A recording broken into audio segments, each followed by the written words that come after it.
Hello, and welcome to another episode of the Captain's Lifestyle Podcast. I'm your host, Captain Morgan. On today's episode, we have another very special guest. He is an entrepreneur and a fitness and nutrition fanatic. He's taken both Brian McKenzie's and Wim Hof's breathwork courses, and he's just an overall good dude living the Captain's Lifestyle. Please welcome on the show, Jason Morgan. Awesome. Thanks, Taylor. Thanks for having me on. Yeah, this is where we input the applause of the crowd. Cool. Nice. Cool. So we actually met when Brooke and I were in Santa Cruz visiting your restaurant, which we will definitely get into.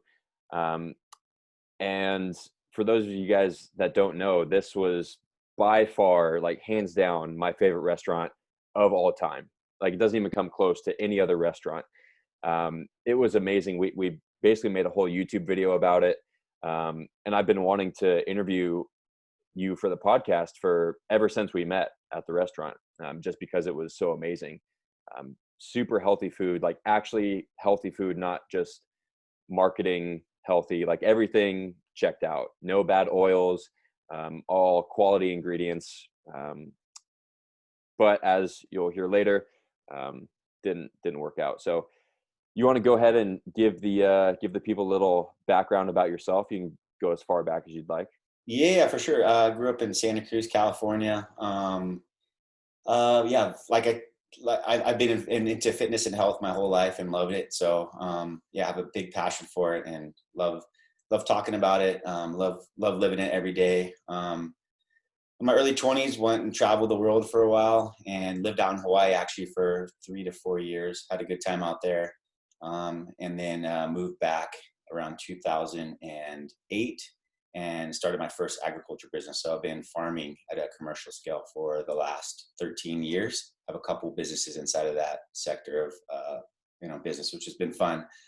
Grow strawberries and so yeah, then started the restaurant like we'll talk about in a little bit here 2 years ago, and that was a fun ride and really wanted to make that work, but unfortunately it didn't work out. So learned a lot from that, and yeah, here I am today. Cool. All right, then let's jump right into well, first, what made you want to start the restaurant in the first place? For sure. To be honest, I really wanted something like that for myself, and I'm like, wow, there's no one else doing it, and I felt like it was a great opportunity and the market needed it. I still think the market does need it. It's going to be tough though. There's a few restaurants out there that are making it work, but it's really hard with, especially now with the whole COVID thing going on, but just making it cost effective and being profitable. So I was set out to create the healthiest restaurant in town and put them out through California. And, yeah, I wanted something that for myself, I got frustrated going to restaurants and having to special order, or them, we know all behind the scenes that these restaurants are using bad oils and just cooking like shit. So I did. We created the best restaurant. I mean, cleanest restaurant you're ever going to go to. I'm kind of bummed it's gone. I'm sure you are too. But it is what it is, man. And it was a stressful 2 years, but it was a great experience, and I learned a lot from it. And I think that I wish I was still here, to be honest with you. Yeah. And guys, I can't overstate this enough. Like, this food was like the best food that I've ever had.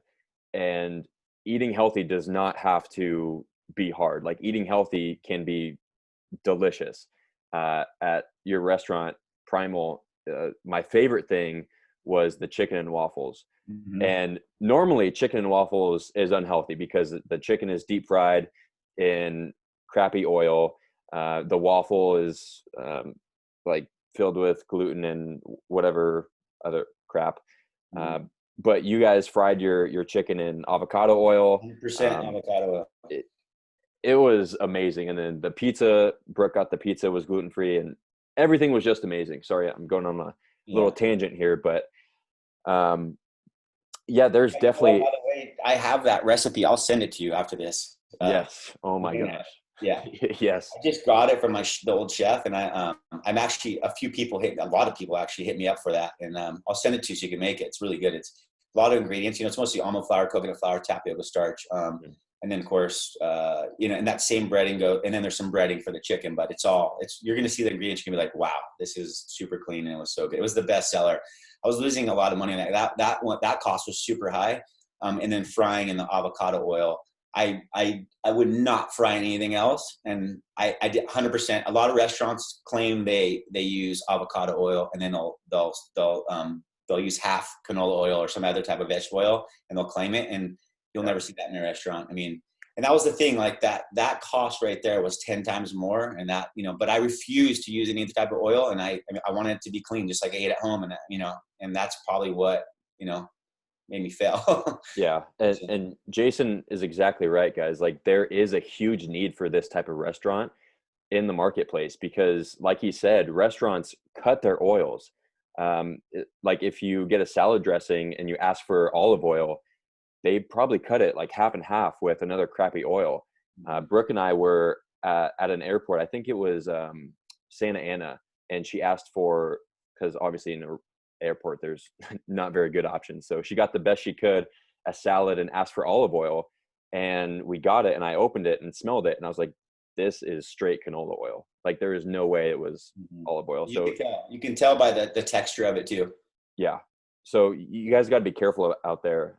You think you're doing well, but in reality, unless there's a restaurant like Primal, it's probably not as good as you think. So unfortunately, the restaurant did not succeed. And so you want to go into a little bit about your experience with that. Yeah, for sure. I think, we were making everything from scratch, right? So my labor costs, were super high because, I mean, everything was made from scratch to, make the healthiest, best quality food. It was really hard to make food. Food costs for a restaurant, you want to be right around 28%. We were almost double that. And I tried and tried and tried. So like I said, I didn't want to give up quality. I wanted to keep everything grass fed, grass finished, using pasture raised chickens, um, you know, raw whole milk, all the oils, the avocado oil. It just, I tried and tried and tried to source in all these different places, and I just could not get my food costs down and my labor costs down. So, I mean, I tried for 2 years and it just didn't work out. And I could have made it work if I, started cutting things, maybe using different oils with the avocado oil, but I refused to do it. I just couldn't do it, man. I would rather shut it down. And it's why put out 50% of a healthy product when I wanted it 100% clean. So I just decided to get, to throw in the towel. Like, I'm either going to go all in, or I'm going to say, this is not for me, because I'm not going to say my stuff's healthy when it's really deep down inside me. I can't live with that, knowing that I cut it with, some type of oil that, so it just didn't work out for me, man. Yeah, and that just goes to show that you're I not in care. this. Yeah, Yeah. you're not in this for the money, Yeah. and that's how it should be. Because if you were just in that for the money, it would have been super easy for you to use less quality ingredients and still call it healthy, because most people wouldn't know the difference, to be honest. Mhm. But you wouldn't be satisfied. And if I opened a restaurant, that would be the same thing. I would not, like, my conscience wouldn't let me give out poor quality ingredients. Like it's always got to be the best. Mhm. And that's a shame that it didn't work out. Yeah, I mean, Um, even if I would, because I have other income, I would have been happy breaking even, to be honest with you, just because I loved it so much, and I loved seeing people like you, and and engaging with people, and just you don't even know how many emails and texts and Instagram, messages that I got for like people thanking me, and that thing blew up super quick, and man, I wish it could have worked out, because it was amazing the responses I was getting from it. yeah, because I went there, what, twice? I think it's Not you 2 or 3 times. not Yeah, 2, I mean, two separate trips. yeah, yeah. You get Each a lot each when you're trip, there, though. yeah, Yeah. that's each trip we went to Santa Cruz, like breakfast, lunch, and dinner, like that Mhm. was the place. But I'm pretty confident that if I wouldn't have left to Saudi Arabia, I might have single-handedly kept you guys in business just for how much I was eating there. But yeah, I would have advertised the shit out of it. Um, I but think that that type of restaurant could succeed maybe in like in a Los Gatos, or somewhere in like maybe San Jose area, more just health because people conscious. Yeah, well, they're more health conscious people. I think they'd be willing to pay a little bit more premium because I tried to raise my prices and people stopped coming. So with that, that's one way I was looking at like, okay, I can save this, but I wanted to keep it at a certain price, a couple dollars more than a regular restaurant. But then I had to go a little bit higher, and people didn't like that, and they're not used to. I mean, I guess I'd have to do a better job educating on why it costs more and just being super healthy. I thought we did a pretty good job on Instagram and, throughout, but I guess it, wasn't good enough. And I think that more like a healthy, conscious environment, like in San Jose or something like that, that people know and care, they would spend a little bit more money on. I think they have more money over there too than versus Santa Cruz market. Yeah. So I can imagine opening up a restaurant comes with a whole lot of work. Every time I saw you in there, especially when you were going through the remodel, um, you seem super busy, right? So Mhm. how did you still maintain a healthy lifestyle while opening up this new restaurant? Because what I do now is coach entrepreneurs who oftentimes get so caught up in the work aspect of it that they neglect their own personal health and relationships. So what did you Yeah. do during that time to make Well, sure for that me, you I've always stayed? kept health and fitness my number one priority. So I look at my time, like if I have to be there between 7:30 and 5 at night, I have a couple options. I can either work out after or I can work out before. So I made, I'm an early person. I get up early. So I work out at 5 a.m. and, I just, I make that a priority. So, that's all, I've always had that mindset. I mean, I want to, get my workout in first thing in the morning. And sometimes I'll have time for a second one in the afternoon. I do have a lot more time now the restaurant's closed, but I think that if you make fitness and health your priority, and then work around that, I think that it's going to help you in business and it's going to help you become a fitter, healthier person as well. Mhm. So, like you mentioned for the food, you kind of have to overcome people's objections to paying the higher price based on why it's good to eat healthy. So, same thing with like prioritizing fitness and health. Why do you think it's such a big deal to prioritize that workout, to prioritize your health instead of just like going balls to the wall Sure. in the Um, business? I think that if you're fit and you're healthy, I think you're gonna have the right mindset and you're gonna be more productive. And I think that you're gonna accomplish more in a less amount of time than having a foggy brain. I feel like I'm always on point. Um, uh, yeah, I just think that if you set that standard for yourself, you're gonna it's gonna show in your work, it's gonna show in your life, it's gonna show with friends and family as well. Yeah, a good expression is you can't pour from an empty cup. Hmm. So if you're not operating at 100%, there's Yep, no possible way that your business is going to be operating at 100%. So that's what I teach in my course really that's is, awesome, man. yeah, you have to be like full capacity in order to produce optimally. Yep. Um, cool. Okay, so let's dive into a little bit more about your background. So I know that you didn't go to college, and it's not. I want to make people aware that you don't have to go to college to be successful. Mhm. Um, so you want to talk a little bit about how that was able to work? Yeah, for sure. So I was never one to be in. I wasn't good in school. I've always done personal development. I've been a self learner, and I learned a lot from traveling. Like I said, in my 20s, just traveling the world, looking at other cultures, how they do things, and just experiencing, meeting new people. Um, I think for me that what really helped me was like just figure out what you really want in life and just go after it, and you'll do whatever it takes to get you there. So, I mean, I didn't need school to do that. So for me, like opening a restaurant, how am I going to do this? Who do I need and to help me do this? What resources do I need and what actions do I take? And I've always been that way. So if I want something, I'll go learn about that, learn as much as possible, and then I'll just go after it. I mean, if it's a fit for me, great. If it's not, then I have to move on and do something else. So So you kind of reversed the process because what most people do is they go to college, they work for 30 years, whatever, and then they have time to travel. But you kind of did the opposite. You traveled and mhm. then now you're working. So do you feel Yeah. like the travel kind of um, gave you ideas? Obviously, it like improved your can't even talk cultural awareness. Yeah, I mean, I Um, think it made me grateful for where we live, first of all, and second of all, just seeing how other people live, and kind of what there's. there's so much opportunity in the world, right? And I just think from traveling, you get to see so much. And I feel like, just kind of open my mind to visualizing what I really want and just kind of going after that. Mhm. When did you know that you wanted to be an entrepreneur? Early on, man, I think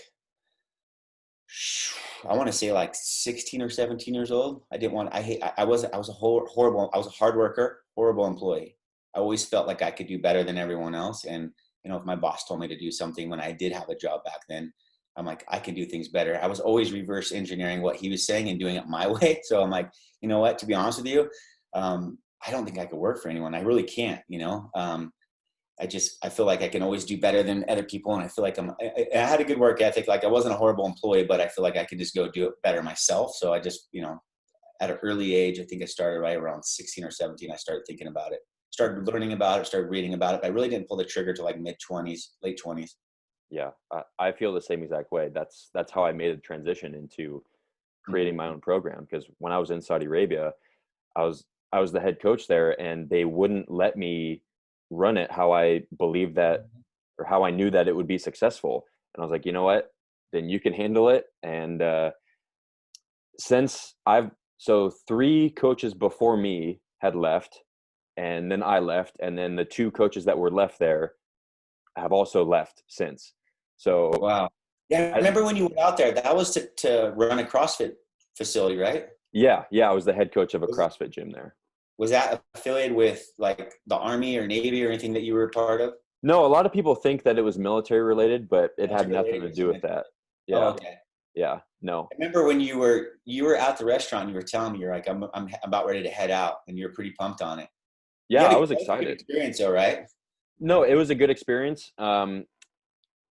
Based on like travel, obviously learning new culture, like you mentioned, but it taught me what not to do if I ever open a CrossFit gym. And oftentimes, learning what not to do is as beneficial as learning what to do. Oh, for sure. Yeah, so I definitely learned a lot, and I'm happy that I went, because I'm happy uh, at with the position that I am now. And if I wouldn't have went to Saudi Arabia, who knows? I might not have ever like started the Captain's Lifestyle program. No. So, so Well, with you mentioned with like the work system, you never wanted to really be an employee, right? So I feel like the school system is kind of that way as well. Not not really, but the school system is designed for like factory workers essentially. And yeah. if you Mhm. don't sit still and learn to memorize, you're not going to do well. Um, you want to talk about kind of when you knew that school wasn't really your thing? Oh man, I learned that early on. I mean, I probably want to say in junior high, actually, to be honest with you. Like, I was learning this stuff. I'm like, what is this really teaching me? Um, I mean, what am I going to use with this in the real life? Like learning history, which I mean, it's cool to learn. Don't get me wrong, but at the same time, how's this gonna make me money and be successful in life? And I early on, I had that attitude, and I was a horrible student. I mean, I still got good grades just because I got the work done. But at the same time, I was never really engaged with school, never from day one, just because it never really interested me. And I'm like, what is this going to do for me? It's not going to make me a successful entrepreneur. It's not going to make me the type of money that I dream of making. Right. I mean, Mhm. like you said, it's going to make you some type of factory work that worked hard. I did learn to work hard, but maybe it taught me about reading and writing a little bit. But besides that, I didn't really, I was really never engaged, man. And it wasn't for me. I don't remember anything I learned in school, to be honest with you. Yeah, I was gonna say, because I feel like most entrepreneurs have the exact same feeling, because it's the same for me. Like I figured out the bare minimum to get A's and B's through school, but I didn't learn shit. I Like didn't learn shit. I don't remember anything. And it's because I just learned to play the school system, because I realized, like, when in the real world am I actually going to use this information? Yeah. And a lot of it's not applicable. Like, Yeah. of course, you're going to need to learn to read and write and all that stuff, and have a basic understanding of math and uh, but No, I 100% agree. What I did do in high school, which is kind of funny, but I was telling my kids this story the other night. I used to negotiate with my teachers and say, "Look, I'm not going to go to class today. I'm going to go, I would either go surfing, I'd go work out, and I would come back and I would bring them like some food, like donuts or something like that. But I always turn my work in, and they would let me do it. A couple of the teachers would let me do it. And I thought it was pretty funny that, I was negotiating in high school already, letting my teachers know I'm not going to come to class today, but I will turn my work in and you're going to be fine with that. And they'd be totally fine with it. Pretty That's cool. awesome. Yeah. I love that. I wish I would have had Yeah. that idea. That Um, I'm not going to sit. With my energy, you know me well enough. My energy, I could not sit still in a class, man. I was like, fuck, you got to be. If I have to sit in this thing for an hour, I'm going to go crazy right now. So and kids aren't really meant to. That's why there's so much over diagnosis with like ADHD and all this stuff. Kids aren't meant to sit still for hours on end paying attention to stuff that they don't care about. Like, of course they're gonna be distracted. mm, You want to go into a little bit about self-learning and how you taught yourself about the things that you actually cared about? sure. I just started picking up books, to be honest with you. Got really interested in books, and to be honest, let me take it back a step first. At first, I didn't know what I wanted, right? So just started grabbing books, and then this is way before podcasts, and this is back in the early 2000s. I would grab books, and then I would take I would learn something and be like, oh, this is cool. Do I want to expand on this? Like, say back then I was learning about real estate. I was learning about investing in real estate. So I read a bunch of books on investing in real estate. And then I got really into mindset. And, I started researching, mindset, and just kept finding new authors, and would pick up a book. And I could tell it within the first chapter, if the book's good for me, I'm going to keep growing with it. If it's not, I'm just going to set it down. I have hundreds of books that I read that way. If I'm not into it in the first chapter, I'm done with it. And so I just put it down, and I just kind of kept picking up books. And then when podcasts came out, I just started listening to podcasts, taking courses. And I love self-learning. I love to learn. I love this type of learning from entrepreneurs and learning from, people that have mastered it. So I'm always taking some type of course or reading something, and listening to podcasts all day, like yours. I love your podcast. It's great. So it's been fun, man. And like I said, there's stuff that I'll learn, and I'll put it into life. If it doesn't work for me, then I just, I can't, I've tried a few crazy things, and yeah, it doesn't work for me. So I feel like a lot of people, especially college age people, think that they have to have it figured out, think that they have to know what they want to do, what career they want to have. You want to talk about how you found that out? You mentioned starting with real estate, found out that might not have been right, and then kept going. So talk a little about your yeah. experience there.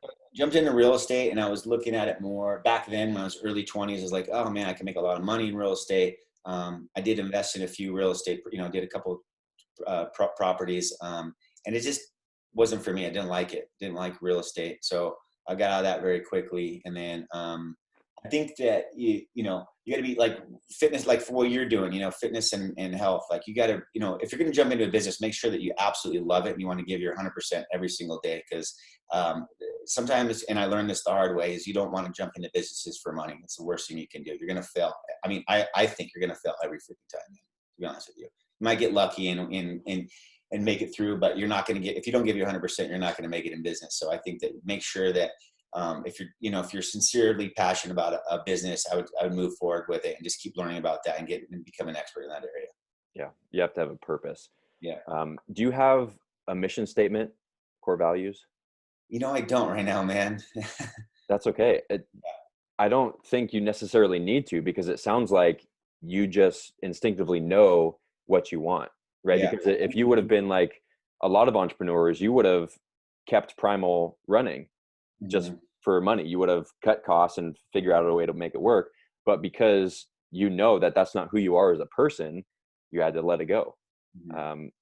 So I yeah, think I mean, for me would be something like, I'm always, thriving to be the best version of myself, and I'm always constantly, trying to improve myself and become a better person. So you mentioned that you're always going through different courses, always learning. Which courses are you currently working on? Yeah, I'm working on precision nutrition course level 1 right now, just to learn, more of the science behind nutrition. Going through the primal health course as well. So I'm going through 2 at the same time. It's a lot of work. And that's pretty much it. I am interested in going to get, I want to go check out Laird and Gabby's XPT trainings. I want to learn about. I really want to learn. I mean, I already know about the breathing and the, the cold and sauna, stress relief, whatever. But I really want to learn about the open water training. I really want to get into that. Have you heard of that? I have, yeah. Okay. It sounds amazing and also kind of scary. It does Um, sound scary. Yeah. yeah. Yeah. That's Do you something on my have radar. I was gonna hopefully do that midsummer, but I don't know if they're gonna be opening them up because of the COVID thing. So Yeah, do you have any experience with like underwater training? not with underwater training. I mean, I do a lot of swimming and I do a lot of breath hold practice underwater. So like I'll see how long I'll push myself to see how far I can go underwater. Like, I got up to like I think 100 yards and underwater at one time. So I was practicing that at one time, but not anything with weights yet. Nothing like Mhm, what they're doing. mhm. But definitely love swimming and love being in the water. Nice. Yeah, I would love to get better at that. I think I probably already am a little bit better because of all the breath work practice that I've been doing. Mhm. But my experience with that has been in the Marine Corps. We had to do some underwater work sometimes, and then I did the recon screener, and for that you had to, I think it was 50 meters with no push off. You couldn't kick off the pool underwater in full camis, and I couldn't make it. I got like halfway, and they give you like two, three tries, and I freaked out. And I know that it's a mental thing because I Yep. obviously I can hold my breath for that long, but it's Mhm. just I freaked out because I hadn't practiced that breath work. Wow. So I would definitely like to take a course like that. I just remembered. So when I was living in Hawaii, I used to dive down to the bottom. This is a surfing workout. So you go dive down to the bottom of the ocean, you find the biggest rock or something heavy that you can carry, and you would run down the ocean floor of it. It was really cool Mm, to do that back when I lived down back there. That's pretty wow, nothing. Yeah, if you ever have a chance to try that, it's pretty cool. that sounds awesome. It's super fun. You've been scuba diving at all? I've scuba dived, yeah. Yeah, I love I that. I scuba got dived my in Australia in the Great Barrier Reef, and I've scuba dived out in Fiji. I've scuba dived in, oh man, where else? I've scuba dived many places. The Great nice. Barrier Reef was insane. I'm jealous of that. Yeah, yeah. Um, I got my advanced certification in Okinawa, Japan, and that was beautiful. The waters are super clear. But yeah, I'm jealous of the Great Barrier Reef. Um, did you get there before it? I mean, now it's pretty bleached, unfortunately. Yeah, it was back. I want to say it was 15 to 18 years ago. So yeah, Yeah, so it was early 20s. Yeah, so it okay. was still in pretty. It's beautiful out there, man. If you ever had a chance, I spent 2 months out in New Zealand and Australia, and I just drove around the whole North Island of New Zealand, and then drove up one half coast of Australia and went up to the Great Barrier Reef. It's pretty cool. So you mentioned you were currently doing the Primal Health course. That's Mark Sisson, correct? Correct. And that's the inspiration for your restaurant, was it not? Yeah. Yep. Yep. Awesome.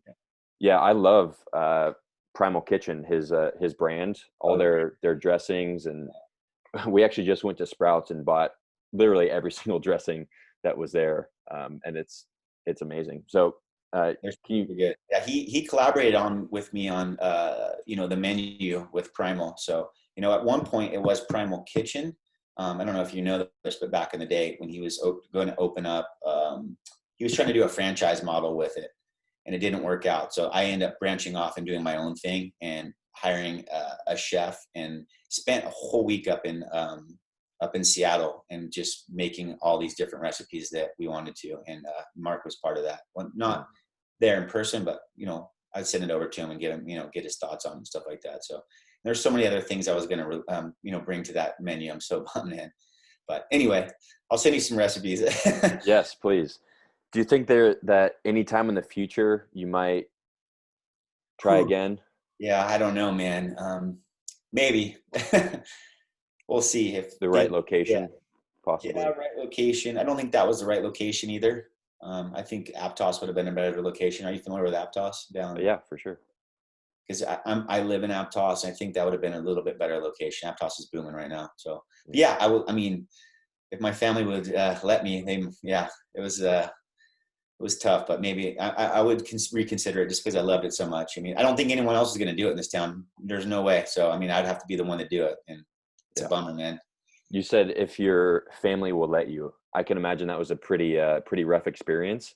Mhm. You want to talk a little bit about how you kind of dealt with the quote unquote failure, even though it was not a Yeah, failure? I mean, I think that, I was there so much, and it just, restaurants are a beast, man. You got to be there like constantly. So I think that, the communication for me, to be honest, wasn't there with them at first, and letting them know how much time, I was hoping to find a really good manager and chef, which I thought I did, but they weren't doing their job. So I was having to run that place more often. I mean, you saw every time you came in there, I was probably there. Um, so, to handle that stress, I would, do the daily habits and lifestyle practices I do on a daily basis. I mean, I think, when you add all these little tiny little habits daily, like, doing first thing in the morning, doing a cold plunge, or getting outside and getting grounded. I live right on the beach, so going for a walk in the sun, or doing my deep breathing first thing in the morning, and then learning to meditate, which was the hardest thing I've ever learned to do, because I can't sit still. And then, I mean, that pretty much changed my life. And all those little things, eating healthy, working out, they all added up to relieving stress and letting me and helping me get through that, just because I had the right mindset and I knew I could do it. And I mean, people were tripping on how I was like, wow, how did you get through that? And just like I said, all those little daily habits, helped me out in a little bit of a way that just kept me sane and kept me pushing, and, kept me positive, and it just got through it. So, So what is your morning routine? Because I think morning routines are huge, for and sure. imagine you have a pretty solid one. Yeah, I have an hour one. So every morning, 5 a.m., wake up, start my morning with like some type of mobility, depending on how I'm feeling, if what type of workout I got before. So I'll get the foam roller out, lacrosse ball, do that for about 20 minutes. And then I go right into some deep breathing. I'll do 10 minutes of deep breathing and Wim Hof style breathing, and really oxygenates me. It gets me fired up for the morning. And then, believe it or not, right after that, I go right into meditation. It's been really good for me. I've tried reversing that, and I kind of like it this way. So I like going meditation right after, and it kind of brings me back down and gets me focused for the day. So then I'll meditate for about 15 minutes. Then I'll get up, and depending on what I got going, I'll either go and do a yoga workout or some type of workout, and then I'll start my day. Works out good. Oh, I'm sorry. And right after the morning routine, I usually do jump in. I'll do some type of cold exposure. So either jump in the cold ocean or jump in the shower for, I go straight cold. I haven't gone hot, cold for years. So the colder, the better. I'm like kind of fiend. I love it now. I'm like kind of addicted to it. So I'm trying to get as cold as possible. Yeah, I'm the same way, and I'm super jealous that you get to go jump in the ocean right That's now. great. I just got the cold showers, but make do with what you have. That ocean's cold as hell. You've jumped in it, right? Yeah. Oh, for Especially sure. Yeah, I'm like you. I love the cold. yeah. I think the coldest that I've ever been is I went in Lake Tahoe in January, Oh, and wow, dude. that was it was amazing. Um, you just feel like, I don't know, it's like so blissful. Like obviously it's kind of painful and challenging, but if you learn to just take in the feeling, like notice everything that's going on instead of like freaking out, it's Mhm. actually a very powerful experience. That's awesome, man. Yeah, that had to be in the 30s, huh? Oh yeah, for sure. There's snow on the mountains. Yeah, it was lovely. Mhm. Um, okay, so with the restaurant closed, what are you up to now? Yeah, good question, man. So right now, I'm just in learning phase, and I'm trying to learn. And I actually am hoping to, or I'm going to in the future, I'll be launching a course on all the stuff that we've talked about. I want to help people overcome stress, anxiety, and just help them create that super strong mindset. So I'm looking to get into coaching pretty quick here as well, and looking forward to it. I just really want to help. I love helping people, and I'm getting a lot of people hitting me up, like asking me, how I got through all these, stressful times and stuff like that. How do I stay sane in these, crazy COVID times? And yeah, I mean, feeling great and never felt better. So, I mean, I would like to spread the love and share with people. So I think that's my next direction. And then eventually would love to open up like some type of bed and breakfast style healthy spot where people like yourself could come. And, if you're not familiar with the area, I can take you, and, depending on what you want to do, like mountain bike or go do workouts with you, have, saunas, cold plunges, have that full experience, go through breathing protocols and just have that, I've always wanted something like that. I don't think there's anything out there. There might be, like, maybe XPT is probably the closest thing, but not the full thing like we could do, going through a morning routine, doing the yoga, doing everything, taking you surfing, whatever you want to do. Just boy, I like to cater to people, and I think it'd be super fun to do that. So I'm looking at maybe getting a property and doing that, getting a pool so we can do some like underwater pool training, and then yeah, just want to create this super cool like spot on an acre and make a full gym there, and just have like a hotel style place and build like little cottages around it and have people come up and experience what I like to do and be Yeah. fun. I've actually had a very similar idea. So That's I awesome. think that there is a market for that for I sure. think so for sure. I Yeah, want it to be absolutely. badass. I want people to like really, I don't want it to be basic, training and stuff like that. I want like someone like yourself to come out and like, I want to cater to people like you to be like, look, we want to experience, like put me Yeah. through a really, stressful experience through, the cold, the heat, the workouts, trying new things. If that's mountain biking up a train that goes up 3,000 feet, whatever that's going to be, and just bucket list adventure kind of shit, right? So that's what I'm kind of thinking, and keeping it small and super fun because I like to do that every day. Why not just share that Bring same people along for the ride. exactly? So I think it'd be a good business. I think it's awesome. You should. I think you'd be great at that too. Yeah. I mean, I plan on doing something like that, but that's for me to personally start something like that isn't for like 10 years in the future. Yeah, yeah. Um, but for your coaching, Yeah. I think what's that? So you're going down the right direction. You're doing it right. For sure. Appreciate that. For your coaching, I think that's a fantastic idea because that's exactly what people need right now. Mhm. And you don't even really have to do any advertising for it necessarily because people see you and you're leading by example, Mhm. right? Losing the restaurant for most people would be, I mean, not that it wasn't an extremely stressful situation, but they would let it beat them down um, more than it more than you did, Yeah. right? So because you've been living this active, healthy lifestyle, they notice that and they're able to see, oh shit, well maybe I should get coaching from him, and that's awesome that people are hitting you up. Yeah, I mean, if you learn from, just take those failures. I mean, that was a huge failure. Don't get me wrong, but if you can take that and take it and put it into a positive perspective, right? And just think, okay, what did I learn from this, and which I did. I'm like, man, I learned so much from it, and I didn't think about the negative stuff. I thought about the positive stuff that I got out of it, right? And it just made me such a, just helped my mindset so much and just kept me moving. So And for that reason, I don't like to label things as a failure because cool. as long as you learn something from it and Yeah. know how to improve in the future, then yeah, you didn't actually fail. You only fail if you give up, Yeah. right? Is my take. I think Kobe Bryant said that actually. There's Yeah. you either win or you learn. There's no Mhm. failures. Cool. All right. Well, we are approaching the 40-minute time cap. So you want to tell people where they can find out more about you, what you're doing? Yeah, I mean, I'm going to start jumping on social media more just because I feel like it's time to start sharing my story because I haven't been on there much, and so I'm working on that. And I'm just at Instagram at Jason lowercase Morgan lowercase. So Cool. Well, hopefully this podcast can help spread the word because awesome. yeah, Thank you so much. people definitely need the inspiration. Cool. Um, and I forgot to mention, but just so you guys know, we are not related based on the last names. Yeah, it's funny, Taylor, because people call me Captain Morgan too. Really Yeah, awesome. I mean, I have a Sweet. lot of people call me and they go, "What's up, Captain?" And it's pretty funny because Nice. I think yeah, your name, that's awesome. It's a great name. Yeah, brand fits. Yeah, it's for sure. Awesome. Jason, well, thank you so much for taking the time to hop on this call with me today Sure, and dude. Anytime. spread some knowledge and wisdom to my listeners. Uh, anything you want to leave them with? Um, Yeah, I mean, I just say, make fitness and health a priority in your life, and keep listening to you. And you're doing things that I really respect, and I truly believe you're going to do very well. So, yeah, thank you for having me on. I really appreciate it. Thanks, Jason.